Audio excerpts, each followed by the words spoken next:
This is the Global Podcast Network, where executives and professionals connect, share, and inspire.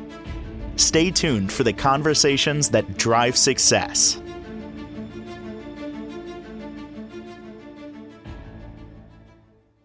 Welcome back, everybody. This could be a revelation for some, but consider this. The way you live your adult life is mostly based on your childhood, good or bad. We talked about this. We skimmed upon this last time we got together with her. And I said these three words, connect the dots, because that's how I interpret it, internalize it, realized it. I connected the dots between how I am as an adult and what changes needed to be made, could be limiting beliefs. I connected the dots to my childhood, and we're going to put the microscope on that. Very impactful conversation we're going to have today, and maybe some aha moments for many of us as we dig in with her. She's a Reiki master, pastoral counselor, intuitive guide, interfaith minister, and does so much to help people. She's on a mission to spread the word about all of this, and she's back with us. She is our professional of the year. Chris Clearday is on the program. How you doing? Fantastic. And Kinder wanted to say hello to everybody out there. That is the best name for a dog ever. Yes, it is. And it was an inspired name. It's my love bug. Okay, I'm going to put him under the desk now. There he goes. Adorable. I always wonder too, talking about connect the dots. I wonder if, we did that with animals, our pets, I guess there would be a connection to their childhood. Do you think that dogs have a subconscious? This is a deep question. That might be the best question I've ever been asked. I honestly do not know the answer to that, but right? I guess I would say probably yes. And Kinder's about to have an animal communication session on Saturday. Ooh. Someone who can look in his eyes and really see what's going on and tell me about his health issues and even about his, first 4 or 5 years in the puppy mill. And I'm sure there's a lot of information in there that she can tell me, but I think I think animals are pretty damn conscious. I don't know if they have a subconscious or an unconscious. I know that they have wounds, just like we do. Interesting. Well, let's go there. Let's start with the adults, the humans, if you will. I guess we should share, for anybody that doesn't know, that we live our life in the subconscious for the most part. They say it's like 90%, 90 something percent of our waking moments are all autopilot, the subconscious. We're only about 10% or so conscious when we're awake, which is mind blowing. But that means that we're running on autopilot, essentially. Right. And that comes from our childhood, much of it. Yeah, and I think we're also running on our unconscious also. So, I think that the subconscious is interesting, but the unconscious is really intriguing. You've said that before, and I want to dig into that for a moment. Difference between subconscious, unconscious. Well, the unconscious are things that we are not aware of. The subconscious are things that we actually do know deep down on, like a soul level. But the unconscious are things that we are blind to those things. And they could include like repressed memories and things like that. But also, honestly, subconscious can include the unconscious includes a lot of primitive instincts and suppressed material. And I think a lot of our triggers lie in the subconscious. So what we're talking about here is the stuff that you dealt with as a child. And it could have been just, I don't want to minimize anything, but there could be little things or big things. And now it's impacting your adult life. So can you give us some examples of that when we say connect the dots to what happened back in our childhood? Sure. And just a tiny overview is I believe that the little things are everything. I believe that the little things change a person from who they were meant to be in their true nature.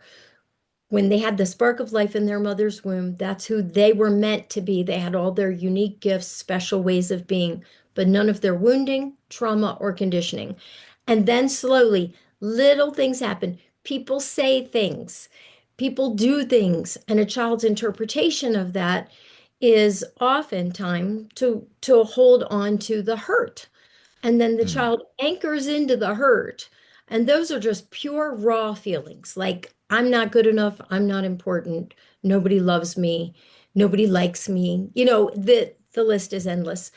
And then what I think happens for a child's mind is that those raw feelings program the child to be looking for evidence that people feel that way about them. Then their personalities are shaped by their perception from then on. And through courses, through micro trauma after micro trauma, and then the macro traumas hit. And, they change a child even more. But my theory is that children anchor into a host of feelings that then become patterns, thought patterns, feeling patterns, behavior patterns. And it's interesting, Steve, because mm. you will never know somebody's thought patterns or feeling patterns. You might think you do, and you might not. But you will see their behavior patterns. You will see if they're being jealous or passive aggressive or undermining people or betraying or sabotaging or, hoarding. Like these are things you'll have a sense of, but it's the behaviors that carry into adulthood that are really going to sabotage us because they stem directly from the combination of thoughts and feelings. And as a package, what we are doing is we are just clinging to that dysfunctional nostalgia from our childhood that has us get to that place that hurts so good. The place where you feel that where you feel like for me it was deeply misunderstood and I was a blanket that was going to comfort me when of course it was never going to comfort me. And then I would cling to holding on to pain from the past as a way to inflict further pain on myself. And until I realized that I couldn't break the cycle. So, today, hopefully, we can become more aware. And so I thought I would just give some examples of thought patterns that are destructive. Absolutely. And even before we dig into this, I want your opinion on it. Now, you said the little things. Yeah, I call them little T traumas make the big difference in our lives. And I'm right there with you. Do you feel that the big things, not to say that they don't make an impact, but they're not as they're more obvious. Like if it's the passing of a relative, many of us can think back. Like me personally, I still remember the spring morning that my uncle walked into the house and said that grandma passed, and I was 16. He didn't know that me and my sister didn't know, Hmm. and she had been in the hospital, but um, I still remember it. So, and, that I know, and other things I know. And did that impact me in some way? I think the passing of my father at 21 definitely still impacted me. And I still probably need to unpack that at times. But that's a known situation. These other things that we're talking about, most times it appears can be just life as a kid, but it's made a big difference in our adult life. We're still holding on to those things and we don't even know, we haven't connected the dots. Steve, you have hit the nail on the head. Okay, the big macro traumas are obvious. These little micro traumas are not obvious. They are hidden Mm, and they're not even recalled. yeah. I mean, like you might be able to remember some things from when you were 3, 4, 5, 6, 7 that really impacted you. But most of these micro traumas are in the subconscious and held in your cellular memory because your body records everything that's ever happened and it knows. And then that goes into the subconscious. Mm. But these are not things that we're aware of in general. And we can become more aware of certainly with thought, reflection, journaling, things like that. You were going to give an example, right? I have a lot of examples. So, and this is, the interesting thing is that let's say, even if a child grows up in a busy household, and they don't get the attention that they seek, which means different children need different levels of attention. So let's just use this as an example. A child doesn't get the attention that they want. They end up feeling less than in some way. And it could be that the parents weren't around, maybe they were neglectful. It could be that it was just a single parent doing their best. It could be that both parents were around and were doing a really good job, were trying their best, but still the child wasn't getting all their primary needs met. And so it would be reasonable that that child would end up feeling some version of poor self-esteem. So Mm. here's some examples. Unloved, unimportant, not good enough, unsafe, unimportant. Oh, I said that twice, so that must be important to me. Unheard, unseen, unvalued, unsupported, unacknowledged, misunderstood, invalidated, taken for granted, overlooked, overshadowed, overpowered, powerless, not enough, inadequate, undeserving, unworthy, unsatisfiable, dissatisfied, ashamed, guilty, regretful, embarrassed. I mean, the list is endless.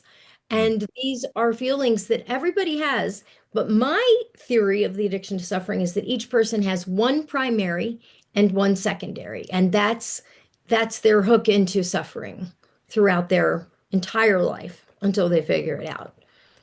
What does that mean? Primary, secondary? Well, there's one major way to suffer, and then there's that is like instant suffering, and then there's one that's a real easy path to suffering. Examples. This one's tough to process for me. So your primary addiction to suffering would be the one that you can tap into anytime and go straight into misery. And the secondary is the one that generally will take you straight to suffering. But the primary is the big one for you individually. Mm, I gotcha. If we sit here and we think about it, and you're very intentional about your feelings, I'm sure that most of us can come up with it if you're really thinking about it. Yes, you can come up with it. And sometimes just a little hint is that sometimes there's something underneath it. So when I'm working with someone one-on-one, I will, of course, in the first session, try to find their primary addiction to suffering. And I'll put an asterisk by that. But every once in a while, there's something under it. So I can remember, like, I worked with a gal for a long time, and her primary addiction to suffering was, we were close, we were on unacknowledged, that she was feeling unacknowledged, and it was the thread throughout her life. And she was a PhD. She had received a lot of acknowledgement professionally, but she had missed out on some of it personally and professionally as well. But when it turned out that I found the right word, it was invalidated. And when we got to the word invalidated, it's like the clouds parted. Like that was the word. And that's why in my list, I have things like not enough, inadequate, undeserving. Yes, they're all similar, but we need to find each person's one word. Hmm. Does that list of words, um, like many of us have, many of us have that feeling of not enough. That's a big one. I would imagine I've heard that from therapists that I've done podcasts with, et cetera, et cetera.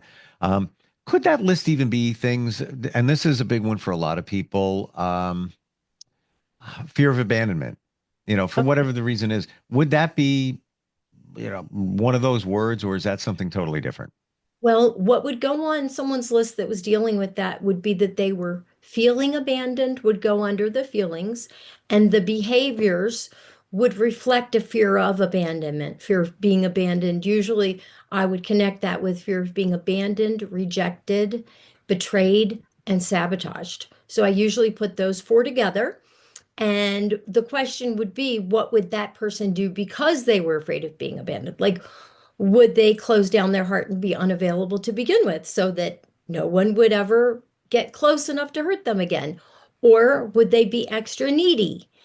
Or would they be nasty so that they could push people away? So everybody handles things differently, and that's what makes this so complicated.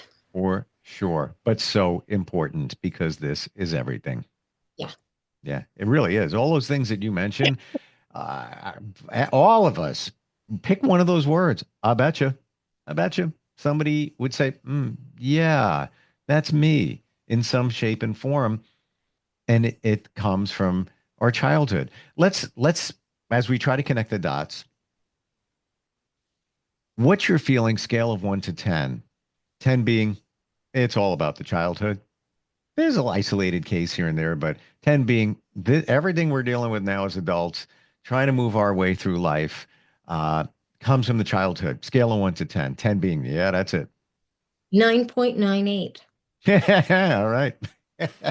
And of course, there could be those other traumas that cropped up when you were, let's say you're now 48, and it could be a situation you were 30 and something happened. Not taking anything away, but I'd also bet you there that you probably would know because you were an adult and you probably have that memory of whatever happened at say age 30 or whatever it might be. Hmm. Well, here's what I think about that. There are these macro traumas that happen in adulthood. My last one was like 11 years ago, and I Hmm. would say that that changed me profoundly. In fact, I would say that I wouldn't be here talking to you today if I'd still been in my comfortable little life that I had. However, the reason that impacted me so profoundly was because of my childhood. I had been betrayed and rejected, abandoned, sabotaged, undermined so many times in my childhood that this wound hurt like hell. So I would Hmm. still say 98, 9.98 because it was terrible, but it was mostly terrible because of all the other crap that happened to me all through my previous life. Wow. All I'm going to say is I understand. Just leave it at that. I got you. I get it. Didn't think of it that way. And I want to make sure we've got this clear. So you suffer a trauma in your adult life. For you 11 years ago. That trauma was so much more amplified because of your childhood. Yes.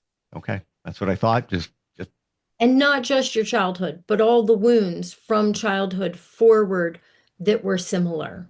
So it has that trauma piggybacked on all the other traumas. And so for me, mine involved a betrayal, which piggybacked on when my mother betrayed me, which piggybacked on when my best friend betrayed me. I mean, it was a mountain. And that's why it hurt so much. I wasn't just processing that trauma. I was processing all of the unprocessed traumas that went along with it. I get it. Um, so question, I'm going to try and phrase this properly. Okay. And this is not only not your case, your situation, but just in general. Do you feel it's possible, let's say betrayal, do you feel it's possible that somebody who's gone through betrayal, abandonment, things like that in their childhood, that they maybe didn't even see the signs of it when they were an adult? And if they maybe they pushed it away, maybe they wanted to believe the best, and as an adult, it happened again. Somebody betrayed again. All of that. Do you think as an adult maybe we might not see, and I'm just using that as an example. It could be any situation, but you might not see it as much because you want to believe that they'll I won't be betrayed. You want to believe the best now. Definitely, I do. And, but also it depends on each person's makeup. Like if For sure. somebody from their wounding has responded by wishful thinking and denial, then they're going to be less likely to see the warning signs that who they're becoming involved with could be dangerous. And ultimately, this just reminds me of something that I want to pass on. So, after I went through that last trauma, I remember it was the morning of my first date with the man I'm married to now and have been with for 10 years. And I remember I was in a spiritual retreat and I was I was still suffering. It had been 11 months from my big mamma jamma trauma. And I got this insight that this trust issue was never about whether or not I could ever trust another man. It was always about whether or not I could trust myself to know if another man was trustworthy. And so that completely flipped this whole betrayal trust issue on its back because I said, yes, I can trust myself and I choose him. And Hmm. we had our first date that night. So, it is possible to overcome these things, but we have to know that they're there before we can fix them. Wow. Um, wow. Because you went through a trauma and 11 months later, you met your husband. And that must have been that beginning of that relationship must have been very challenging. Well, I would say that I was suffering so much. Like I initially met him 4 months before, but there was no dating possibility. I was a total wreck. Mhm. So, I would say that I was still healing unequivocally. However, loving and losing are both open-hearted endeavors. And in my situation, I could not go back to my previous husband because of what had happened. And it was